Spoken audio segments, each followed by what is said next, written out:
آج میں آپ کو پے سے شروع ہونے والے کچھ اشعار اور ان کی تشریح سناؤں گی۔ پھر تو نے چھیڑ دی ہے گئی ساتوں کی بات، پھر تو نے چھیڑ دی ہے گئی ساتوں کی بات، وہ گفتگو نہ کر کہ تجھے بھی ملال ہو، وہ گفتگو نہ کر کہ تجھے بھی ملال ہو، کہ یہ کیا کہ تم نے ایک پرانی باتیں چھیڑ دی ہیں، یعنی گئی ساتوں کی بات یعنی پرانی باتیں تم چھیڑ کے بیٹھ گئے ہو۔ اگر تم پرانی باتوں کو لے کے آؤ گے تو اس گفتگو سے تجھے بھی ملال ہوگا، تجھے بھی، تیرے لیے بھی باعث شرم ہوگی وہ گفتگو، کیونکہ ایسی گفتگو جس میں آپ ماضی کے وہ باتیں خریدو جس میں کوئی تلخ تجربات ہوئے ہوں، تلخ واقعات ہوں، ایک دوسرے سے گلے شکوے ہوں، تو وہ کہہ رہے ہیں کہ اگر تم نے ایسی بات چھیڑ دی تو تمہیں بھی ملال ہوگا ایسی گفتگو سے، کیونکہ یہ تو نہیں ہوتا نا کہ تالی ایک ہاتھ سے بجے، کہیں نہ کہیں تمہارا اپنا قصور بھی تمہارے سامنے آئے گا۔ اگر تم دوسروں کی باتیں اس طرح کی چھیڑو گے تو ایسی محفل میں تمہارا اپنا قصور بھی تمہارے سامنے ضرور آ جائے گا جس سے تمہیں بھی تو اس لیے وہ کہہ رہے ہیں پھر تو نے چھیڑ دی ہے گئی ساتوں کی بات، وہ گفتگو نہ کر کے تجھے بھی ملال ہو۔ پرواز ہے دونوں کی اسی ایک فضا میں، پرواز ہے دونوں کی اسی ایک فضا میں، کرگس کا جہاں اور ہے شہیں کا جہاں اور، کرگس کا جہاں اور ہے شہیں کا جہاں اور۔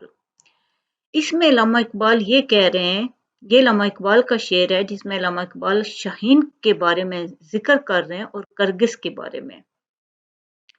شاہین ایک ایسا پرندہ ہے جس کی خصوصیت یہ ہے کہ وہ اپنا شکار خود کرتا ہے، کبھی کسی دوسرے کا مارا ہوا شکار وہ خود نہیں لیتا، نہ وہ لیتا ہے، نہ وہ کھاتا ہے، اور نہ ایسی چیزوں کو اپنے لیے اچھا سمجھتا ہے۔ تو وہ کہہ رہے ہیں کہ چاہے وہ بھوک سے مر ہی جائے گا لیکن وہ کسی کا چھوڑا ہوا شکار نہیں کھائے گا۔ لیکن کرگس اس کے برعکس ہے، کرگس بیٹھا انتظار کرتا رہتا ہے کہ کوئی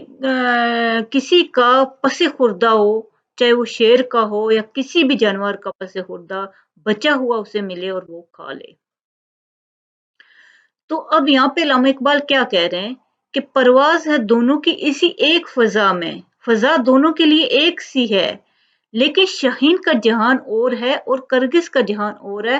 دونوں کا جہان، دونوں کی نظر میں زمین آسمان کا فرق ہے، کہ دونوں جو اپنی ضروریات زندگی پوری کر رہے ہیں وہ زمین و آسمان کے فرق کے ساتھ پوری کر رہے ہیں، کہ جہان ایک ہے، فضا ایک ہے، لیکن طریقہ کار دونوں کا مختلف ہے۔ یہاں وہ کیا سمجھانا چاہ رہے ہیں کہ شاہین بلند پرواز ہے، بلند نظر ہے، کیونکہ وہ اپنا حلال کا لقمہ کھا رہا ہے، اپنا کما کے کھا رہا ہے، اور کرگس کیوں گرا ہوا ہے؟ کیونکہ وہ دوسروں کا چھوڑا ہوا کھانے کا عادی ہے، حرام کھانے کا عادی ہے۔